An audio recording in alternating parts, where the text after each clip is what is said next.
Selam dostlar, biz bugün osындай пирог жасайтын боламыз. Ең алдымен каналға лайк басып тіркеліңіздер. Ал ол үшін бізге осы май, қант, жұмыртқа қажет. Сосын ұнымызға майымызды салып аламыз. Сосын жақсылап тұрып араластырамыз. Және үстіне қант саламыз. Қант салуды ұмытпаймыз.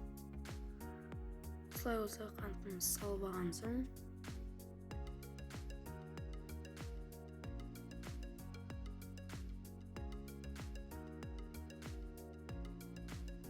барлығын салып болсақ, соданы саламыз.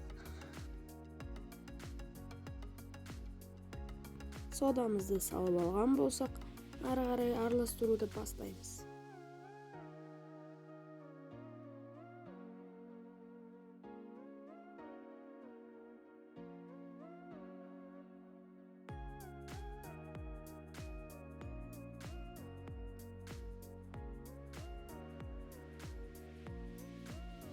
Араластырып алған соң, үстіне бір жұмыртқамызды шағамыз.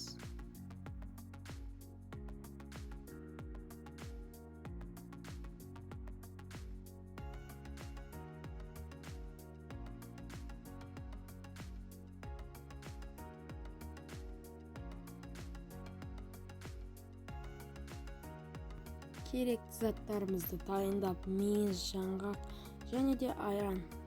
Осы заттарымызды дайындап болған соң, біз табаға жайғастырамыз.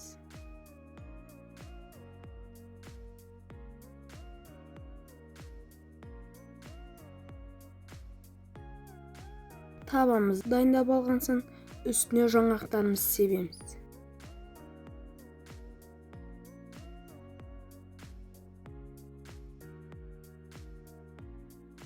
Және де үстіне кепкен өрік себеміз. Негізі бұған мейіз себет, ал біз мейіз ұнатпағандықтан кепкен өрік септік.